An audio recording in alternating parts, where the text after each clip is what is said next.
এক মাহৰ বিল আহিছে 1,13,454 টকা ক্ষমা কৰিব 1,13,454 rupees আৰু সেই মানুহজনে যেতিয়া অফিচলৈ গ'ল আমাৰ লগত যোগাযোগ কৰিলে তেওঁ যেতিয়া অফিচলৈ গ'ল অফিচত গৈ যেতিয়া তেওঁ ক'লে যে মোৰ কি আচৰিত কথা কেনেকৈ ইমান বিল আহিব পাৰে তেতিয়া তেওঁক চেক কৰি ক'লে যে ক্ষমা কৰিব আপোনাৰ বিল 1,445 টকা এনেকুৱা অৱস্থা আপোনালোকক আমি উদাহৰণ দিব পাৰিম কিন্তু যেতিয়া আপুনি 1 লাখৰ ঘৰত যাব আপোনাৰ 1,000 টকা বিলটো 1 লাখৰ ঘৰত যাব 1.5 লাখৰ ঘৰত যাব তেতিয়া আপুনি সজাগৈ আচৰিত অফিচলৈ আহিব কিন্তু মই যে আগত দেখুৱালো 100 টকা 93 টকাৰ বিলটো যে 800 টকা দিয়া হৈছে 110 টকাৰ বিলটো যে 1500 টকা দিয়া হৈছে এনেকুৱা বহুত বিল গৰমৰ দিনত বহুত মানুহে অফিচলৈ নাহি তেওঁলোকক পেমেন্ট কৰি দিয়াৰ কাৰণে এনেকৈ অবৈধভাৱে এপিডিচিএল বহুত টকা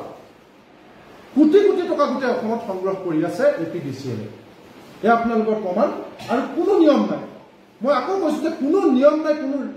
নীতি নাই এপিডিচিএল যি মন যায় তাকে কৰি আছে তাকে তেনেকৈ তেওঁলোকে ৰৈ আছে আৰু ইউনিট চাৰ্জ আপোনালোকে জানে ইউনিট চাৰ্জ সব ইয়াত আমাৰ সকলো ইয়াত উল্লেখ আছে আমি আপোনালোকক কপি দি দিম একে আছে কেৱল এই মাহ আগষ্ট মাহৰ পৰা 1 ইউনিট বিজুলীৰ দাম পূৰ্বতে 5 টকা 70 পইচা আছিল এবাৰ 6 টকা হৈছে 30 পইচা বাঢ়িছে 30 পইচা বাঢ়িছে মূল্য বৃদ্ধি ঘটাইছে তেওঁলোকে আৰু স্ল্যাব সিস্টেমত তেওঁলোকে লৈছে স্ল্যাব ডিসকানেক্টৰ আপোনালোকক ক'লো ডিসকানেক্টৰ 400 টকা সপ্তাহত 2-3 বাৰ ফাইনৰ নামত আতংক চলাইছে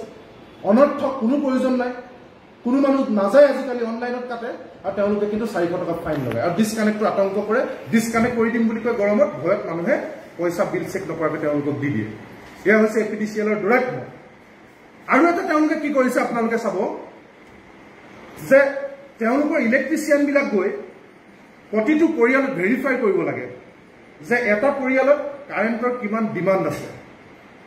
সেই নিৰ্দিষ্ট পৰিয়ালটোৱে কি ব্যৱহাৰ কৰে আৰু তাৰ অনুপাতে তেওঁলোকক কিমান ইউনিট বা কিমান কিলোৱাটৰ কাৰেণ্টৰ মাহেকত প্ৰয়োজন হয় সেই অনুসৰি তেওঁলোকে মিটাৰবিলাক ফিক্স কৰে তাত তেওঁলোকে কি কৰে ধৰি লওক আজি এঘৰ মানুহৰ ঘৰত 2 কিলোৱাট ডিমাণ্ডৰ মিটাৰ এটাৰ প্ৰয়োজন আছিল তেওঁলোকে তাত 1 কিলোৱাটৰ দি দিয়ে আৰু 1 কিলোৱাটৰ দি দিয়াৰ লগে লগে 1 কিলোৱাটৰ তেওঁলোকৰ নিৰ্দিষ্ট যেতিয়া 120ৰ পৰা 24 ইউনিট যেতিয়া 20 দিন বা 15 দিনত অতিক্ৰম কৰি যায় তেতিয়া নেক্সটটো তেওঁলোকে স্ল্যাব ওয়াইজত 5 টকা 70 পইচাৰে 120 ইউনিট বা 124 ইউনিট দিলে তাৰ পিছৰখিনি তেওঁলোকে 7 টকা 20 পইচা 8 টকা 10 পইচা কৰি পাৰ ইউনিটত এক্সট্ৰা চাৰ্জ লয় এক্সট্ৰা চাৰ্জ আমি যেতিয়া এপিডিচিএলক সুধিছো যে কিমান কিলোৱাটৰ মিটাৰ প্ৰয়োজন হ'ব সেইটো ভেৰিফাই কৰাৰ দায়িত্ব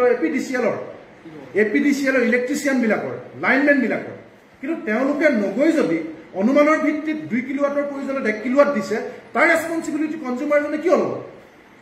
কিয় কনজিউমাৰজনে তেওঁ প্ৰয়োজন অনুপাতে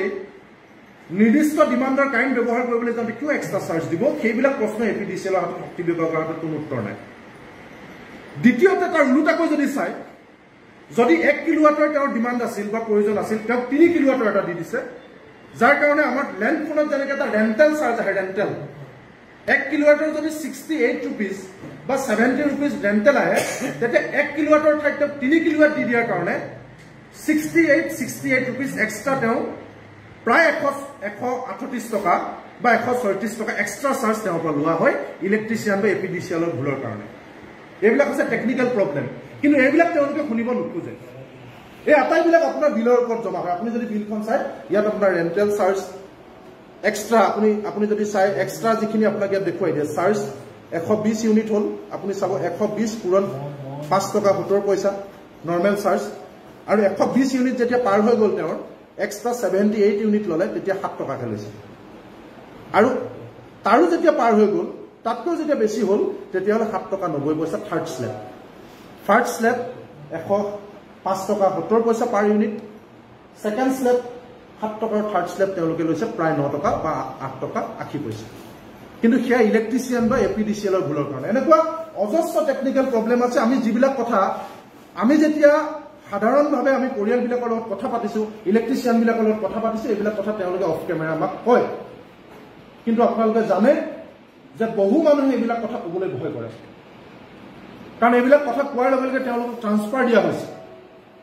আৰু সাধাৰণ মানুহে যদি এইবিলাক কথা চৰকাৰৰ বিৰুদ্ধে কয় আমাৰ লগত আন্দোলনত ভাগ লয় তেতিয়াহ'লে তেওঁলোকক অৰুণোদয় কাটি দিয়াৰ ভাবুকি দিছে তেওঁলোকক চৰকাৰী ঘৰ কাটি দিয়াৰ ভাবুকি দিছে তেওঁলোকৰ পৰিয়ালত যদি কোনোবা 3rd গ্ৰেড 4th গ্ৰেডৰ চাকৰিৰ কাৰণে যদি তেওঁলোকে অনুশীলন চলাই আছে তেতিয়াহ'লে তেওঁলোকক ভাবুকি দিছে যে আন্দোলনত যদি ফটো দেখে তেতিয়াহ'লে তেওঁলোকৰ চাকৰিৰ ক্ষেত্ৰত প্ৰভাৱ পৰিব আৰু এই কথা বতৰাবিলাকক লৈ এতিয়া আপোনালোকে দেখিছে গোটেই অসমত জ্বলিছে আৰু অসমত জ্বলিব আৰু ইয়াৰ নেতৃত্ব আমি কৃষক মুক্তি সংগ্ৰাম সমিতিয়ে লৈছো আৰু ল'ম আমি মুখ্যমন্ত্ৰী ডাঙৰীয়াক কৈছো যে আপোনাৰ আটাইকেইটা কথা আমি শুনিলো আপুনি প্ৰথম কথা কৈছে যে স্মাৰ্ট মিটাৰৰ বিল বাঢ়িবই নোৱাৰে আমি ছজন কনজিউমাৰ আপোনাক কাগজ দেখুৱালো আঠখেলীয়া যোৰহাট গোলাঘাট ডিব্ৰুগড় 6জন গ্ৰাহকৰ আমি বিল আপোনাক দেখুৱালো তথ্য সহকাৰে কেনেকৈ বাঢ়িছে আপুনি যদি আমাৰ লগত মুখামুখি হ'ব খোজে আপুনি যদি কোনোবা মানুহ দি আমি তেওঁলোকক দেখুৱাম বলক আমাৰ লগত আমাৰ হাতত বিল আছে আপুনি পৰীক্ষা কৰিব কেনেকৈ বাঢ়িছে প্ৰথম মিছা কথা যে স্মাৰ্ট মিটাৰ বিল বাঢ়িছে সেয়া মুখ্যমন্ত্ৰীৰ মিছা কথা দ্বিতীয় কথা কৈছে যে স্মাৰ্ট মিটাৰ মানুহক মিতব্যয়ী হ'বলৈ শিকাইছে আমি মুখ্যমন্ত্ৰী ডাঙৰীয়াক কোনজন মানুহে আজি কোন এনেকুৱা মানুহ আছে যেতিয়া বজাৰত বস্তুৰ দাম বাঢ়ে তেতিয়াহ'লে আমি পৰিমাণটো কমকৈ খাবলৈ ব্যৱহাৰ কৰোঁ যেতিয়া আমি গম পাইছো যে ইলেক্ট্ৰিচিটিৰ দাম বাঢ়িছে তেতিয়াহ'লে আমাৰ গাঁৱত বহুত মানুহে এতিয়া আন্ধাৰত শুবলৈ লৈছে আন্ধাৰত খাবলৈ লৈছে যোৱাকালি আমি গৈছো আমাৰ বহু গাঁৱত দয়াং টেঙানী বহুত অঞ্চলত মানুহে এতিয়া চাকি বিচাৰিছে টিপ চাকি জ্বলাবলৈ লৈছে আকৌ কাৰণ কাৰেণ্টৰ বিদ্যুতৰ বিল বহন কৰিব নোৱাৰে আজি যদি 500 টকা কাৰেণ্ট চাৰ্জ কৰিছে 3 দিনৰ পিছত আপোনালৈ মেছেজ আহিছে আপোনাৰ পুনৰ 50 টকা মাইনাছ হ'ল যিটো পৰিয়ালে 250 টকাত এমাহ চলিছিল সেইটো পৰিয়ালৰ এতিয়া 500 টকাৰ 5 দিনো নাছিল এক মাহৰ বিল আহিছে 1,13,454 মুখ্যমন্ত্ৰী ডাঙৰীয়াই কোৱাৰ ধৰণে 1,23,000 চনৰ আগষ্ট মাহ 454 rupees বা 23 চনৰ সবতকৈ ডাঙৰ কথা 1000 কোটি টকা আজি ধাৰ ল'ব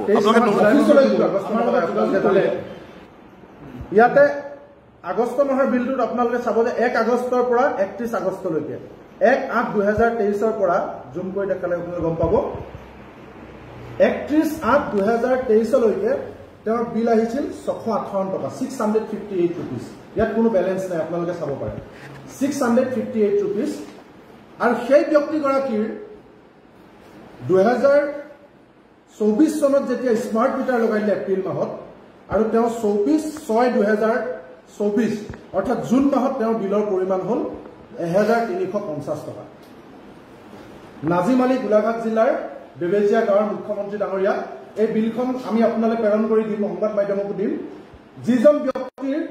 গৰমৰ দিনত আপুনি কোৱাৰ ধৰণে আগষ্ট মাহত 2023 চনত 658 টকা বিল আহিছিল এইখন এপিডিচিএলৰ পৰা দিয়া বিল 658 টকা আৰু এই বিলখন 2024 চনৰ এপ্ৰিল মাহত যেতিয়া স্মাৰ্ট মিটাৰ লগাই দিলে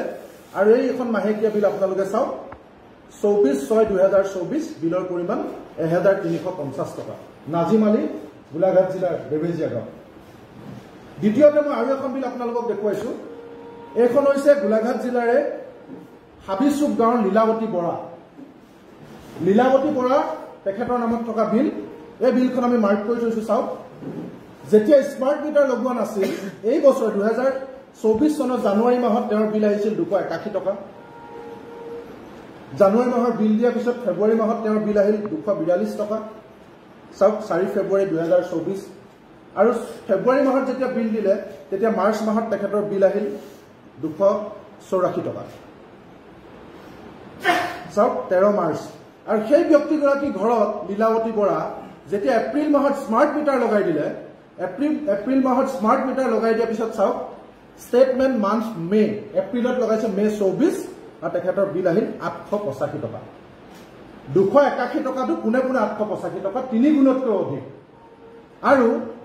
তাৰ পিছৰ মাহত আপোনালোকে চাওক পিছৰ মাহত বিল আহিছে ষ্টেটমেণ্ট মান্থ অফ জুন 2024 তেওঁৰ বিল আহিছে 910 টকা এয়া লীলাৱতী বৰা আৰু তাৰ পাছৰ মাহত তেওঁৰ বিল চাওক ষ্টেটমেণ্ট মান্থ অফ জুলাই 2024 1204 টকা অৰ্থাৎ 281 টকা 242 টকা 232 টকাৰ বিল স্মাৰ্ট মিটাৰ লগোৱা 3 মাহৰ আগৰ 1200 900 আৰু 800 লৈকে উঠিল এয়া হৈছে মুখ্যমন্ত্ৰী ডাঙৰীয়াই জানিব বিচৰা যেহেতু আমি গ্ৰামাঞ্চলৰ ৰাইজক লৈ কাম কৰি আছো গতিকে ভাবিলো যে আমি মুখ্যমন্ত্ৰী ডাঙৰীয়াক এই কথাখিনি জনোৱা উচিত তেওঁ যেহেতু প্ৰত্যাহ্বান জনাইছে লীলাৱতী বৰা আৰু নাজিম আলী দুখন আমি বিল দিলোঁ আৰু তৃতীয়তে